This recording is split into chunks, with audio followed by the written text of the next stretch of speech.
Le coronavirus inquiète en refaisant surface en Espagne, le ballon d'or annulé, le TFC a un nouveau propriétaire, la Juve Cristiano se joue de la Lazio et les actus transferts du jour. C'est parti pour ce JT Made in Foot du 21 juillet.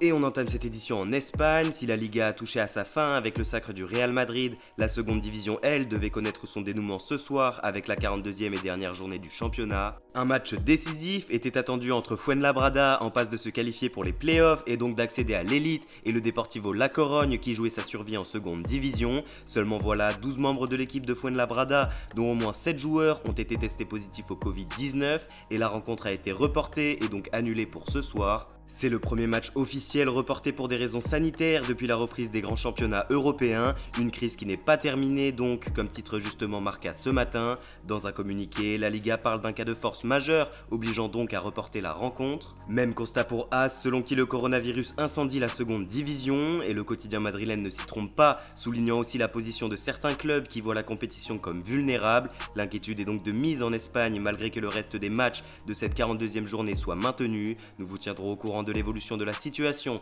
dans les prochains JT. Une actualité qui ne manque pas de mettre en alerte la France. Notre ministre des Sports, Madame Roxana Maracineanu, a appelé à la prudence et a brandi la menace d'un retour à un huis clos total alors qu'une limite de 5000 spectateurs était évoquée depuis plusieurs semaines. Des décisions de huis clos pourraient être prises conformément au droit applicable si les mesures destinées à lutter contre la propagation du virus ne sont pas respectées lors des prochains matchs, a ainsi déclaré la ministre des Sports. Une actualité maintenant qui fait aussi beaucoup parler en France, c'est officiel, le fonds d'investissement américain Redbird Capital Partners rachète le Toulouse Football Club et détient désormais 85% des parts du club. Le désormais ex-président de Toulouse, Olivier Sadran, conserve lui 15% des parts et est remplacé à son poste par Damien Comolli qui s'est dit ravi et honoré de devenir président du Toulouse Football Club. Descendu en Ligue 2 cette saison, les Toulousains se feront fort de remonter dans l'élite l'année prochaine. Enfin, une actualité qui a fait couler beaucoup d'encre hier et qui risque d'en faire couler encore beaucoup. France Football a annoncé l'annulation du Ballon d'Or 2020 qui ne sera tout simplement pas attribué. Le média français, en charge de remettre le trophée depuis 2018, a dénoncé des problèmes d'équité, notamment à cause de la Ligue 1 qui n'est pas allée à son terme, une décision qui fait énormément jaser et l'on comprend pourquoi lorsque des joueurs comme Robert Lewandowski ou Karim Benzema, en attendant bien sûr les phases finales de Ligue des Champions, étaient en très bonne posture pour prétendre à cette distinction. Une décision qui fait donc grincer des dents en Espagne, en Allemagne et ailleurs, peu comprenant la décision pour le moins étonnante de France Football. Voyons désormais ce qu'il s'est passé sur les pelouses européennes hier soir, avec d'abord la clôture du 34e chapitre de Serie A qui nous offrait hier soir la rencontre au sommet entre la Juventus et la Lazio Rome. Et ce sont les Bianconeri qui sont sortis vainqueurs de ce choc, notamment grâce à Cristiano Ronaldo qui fait sa loi, comme titre le Corriere dello Sport ce matin. Doublé du Portugais qui devient le seul joueur de l'histoire à inscrire plus de 50 buts en Première Ligue, en Liga et désormais en Serie A. Il est dans la même soirée devenu également le joueur le plus rapide de l'histoire de la Serie A à atteindre la barre des 50 buts en 61 matchs. Un succès signé CR7 donc comme titre Tuttosport, mais aussi Paolo Dybala, l'Argentin auteur d'une superbe performance et qui a servi Cristiano sur un plateau pour le deuxième but du Portugais.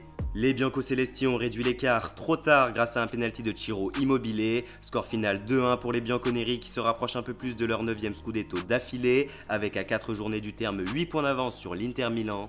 Pour signer sereinement ce 9e sacre consécutif, les Juventini devront lors des dernières journées se défaire de l'Udinese d'abord, puis de la Sampdoria et de Cagliari, et enfin de l'AS Roma lors de la dernière journée. Un sprint final plus qu'abordable pour les hommes de Sarri. La Lazio de son côté est 4e et n'a plus gagné depuis 5 matchs. Les Biancocelesti comptent de longueur de retard sur l'Atalanta 3e et 3 sur l'Inter Milan, dauphin de la Juventus. Sans transition, on file maintenant en Angleterre où se poursuivait l'avant-dernière et 37e journée de Premier League avec Wolverhampton qui devait prendre les 3 points indispensables à leur course à l'Europa League. Mission réussie pour les Wolves face à Crystal Palace, succès 2-0 grâce au but de Podence et de Castro.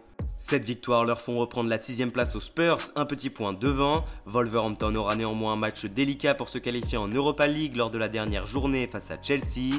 Ce soir, Manchester City ira défier Watford, tandis qu'Arsenal se frottera à Aston Villa. A noter demain soir le gros choc de cette 37e journée entre Liverpool et Chelsea. On fait désormais le point sur les actus transferts de ces dernières 24 heures, alors qu'un accord a été conclu avec Benevento pour que Loïc Rémy rejoigne le club tout juste promu en Serie A. Plusieurs médias transalpins annonçaient annoncé hier que l'attaquant français aurait raté sa visite médicale. Le joueur de 33 ans a donc été recalé du test et ce n'est pas la première fois. En 2010, sa signature à l'Olympique de Marseille avait été retardée à cause d'une anomalie cardiaque. Puis en 2014, Liverpool avait refusé de le signer à la dernière minute pour cette même anomalie. Espérons que ce n'est rien de grave pour Loïc Rémy et que le Français trouvera rapidement un point de chute en Europe. De l'autre côté de la Manche, les rumeurs persistantes qui envoyaient Kai Havertz vers Chelsea seraient proches de se concrétiser. Le Guardian avance ce matin que le milieu offensif du Bayer Leverkusen aurait trouvé un accord avec le club londonien pour un contrat de 5 ans. Néanmoins, la transaction n'est pas encore bouclée puisque les Blues doivent s'accorder sur le montant du transfert avec le club allemand. Leverkusen réclame 90 millions d'euros pour sa pépite de 21 ans, tandis que Chelsea n'en propose que 80. Le dossier devrait encore un peu plus avancer dans les prochains jours. Le Guardian toujours rapporte aujourd'hui que le défenseur central de Bournemouth, Nathan Ake, serait proche de s'engager avec Manchester City. À 25 ans, le néerlandais réalise une belle saison avec les Cherries et devrait rapporter 38 millions d'euros au club. Cette arrivée pourrait engendrer le départ de John Stones dans l'effectif de City. En Espagne maintenant, Gareth Bale continue de faire parler de lui. Écarté du groupe par Zinedine Zidane, le Gallois est, comme depuis quelques saisons, annoncé avec insistance sur le départ. Seulement voilà, l'ailier de 31 ans maintenant compterait bel et bien rester dans la capitale espagnole conformément à son contrat. C'est l'agent du joueur qui a indiqué qu'il n'ira nulle part. Gareth va bien, il lui reste 2 années de contrat et il aime Madrid. Une déclaration curieuse lorsque l'on constate le comportement pour le moins irritant du Gallois, surpris par exemple à faire la sieste sur le banc pendant la rencontre du Real Madrid face à Alaves. La Maison Blanche n'est donc pas prête de se débarrasser du héros de la finale de Kiev en 2018, qui semble bien décidé à toucher les 2 ans de salaire qui lui restent, quitte à cirer le banc 2 saisons de plus. À Saint-Etienne, c'est officiel, Adil Aouchiche, 18 ans, s'engage librement avec l'ASSE. Le club l'a annoncé hier sur son compte Twitter et la pépite française s'est engagée pour les 3 prochaines saisons avec les Verts. Après Jean-Philippe Crasso et Ivan Neyou, Adil Aouchiche est donc la 3e recrue stéphanoise de ce mercato estival. En Espagne, le FC Séville lève officiellement l'option d'achat de Suso, prêté depuis janvier dernier par l'AC Milan. L'Espagnol de 26 ans s'est engagé pour les 5 prochaines saisons avec le club andalou, qui n'a pas communiqué le montant de la transaction. À Villarreal, c'est officiel, à 35 ans et après une saison magistrale en Liga sous les couleurs du sous-marin jaune, Santi Cazorla s'exile au Qatar pour rejoindre le club d'Al Sadd. Il y retrouvera Xavi Hernandez, coach de l'équipe avec qui il a bien évidemment joué en sélection espagnole et notamment soulevé les Euros 2008 et 2012. Enfin, le Borussia Dortmund annonce la signature du très prometteur Jude Bellingham. À 17 ans, la pépite anglaise a paraphé un contrat de longue durée avec le club de la Ruhr, qui a versé 25 millions d'euros à Birmingham City pour s'attacher les services du milieu offensif. Merci à tous de nous avoir suivis, n'hésitez pas à vous abonner, commenter, liker la vidéo et nous suivre sur les réseaux. Et quant à nous, on se retrouve demain pour un nouveau JT Made in Foot.